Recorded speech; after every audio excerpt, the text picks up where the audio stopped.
एक भेंगा उठा चंद दिन पहले और वो मेरे नबी को गालियां देने लगा। उससे कहो तेरी औकात देख। लोग कहते हैं गुस्ताख रसूल क्यों पैदा होते हैं। देखा कभी कोई खबीस उठता है, वो मुंह खोल करके गालियां बकता है हुजूर को।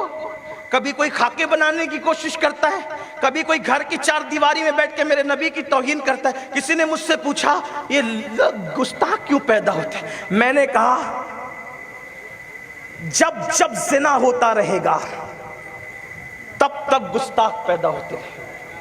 देखो काफिर होना अलग बात है, गुस्ताख होना अलग बात है। हर काफिर गुस्ताख रसूल नहीं होता, हर काफिर गुस्ताख रसूल नहीं होता, लेकिन हर गुस्ताख काफिर होता है।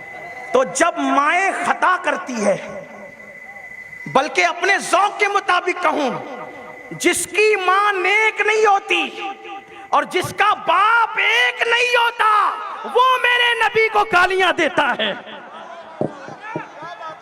अगर माए शरीफ हो जाए, माए किसी मजहब का हो। चंद दिनों पहले एक ने मुंह खोल के बका ना, लोग दर्द में है। क्यों दर्द में हो? नुत्फे ना तहकीक है, गाली नहीं दे रहा हूं, हकीकत कुरान ने कहा ओ तुल्लिम बाद ज़ालिका ज़नीम। प्यारे जो तेरी बेअदबी कर रहा है वो बाप का बेटा ही नहीं है। तो अगर काफिर भी होगा लेकिन होगा बाप का बेटा तो हुजूर की बेअदबी नहीं कर सकता। बेशुमार काफिर है, बेशुमार काफिर है, लेकिन कोई हुजूर की तौहीन नहीं करता। हर काफिर तौहीन नहीं करता। कौन मुंह खोलता है? माएं खता करती है तब। अब पता चला ये जो कमरों में बैठकर गालियां देते ना मेरे नबी को, ये नबी को गालियां नहीं देते, ये बताते हैं कि शजरा क्या है, ये बताते हैं मौलाद किसकी है। वरना नबी की तौहीन कोई ऐसे थोड़ी करता है, काफिर भी होकर तौहीन। देखो फारूक आजम मुसलमान नहीं थे, मुसलमान नहीं थे पहले ना, कलमा नहीं पढ़ा था, लेकिन हुजूर की तौहीन भी नहीं की। हुजूर के मिशन के खिलाफ थे लेकिन तौहीन नहीं की। क्यों? इसलिए कि नसब सही हो, तौहीन नहीं होती। नसब सच्चा हो, तौहीन नहीं होती। तो बस आपसे कहना चाहता हूं परेशान नहीं होना, इसलिए कि नबी की तारीफ की तौफीक सबको नसीब नहीं होती। अपनी माओं को दुआएं दो।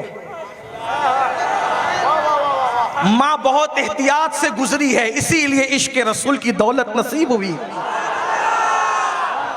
अपनी माओं को दुआएं दो, बड़ी एहतियात से गुजरी है, बड़ी पाक दामनी से गुजरी है, इसीलिए नबी से वफा नसीब हुई है। वरना हर कोई नबी से वफा नहीं कर सकता। बहरहाल मेरी गुफ्तगू का उन्वान वो नहीं अर्ज कर रहा था, कितने हुस्न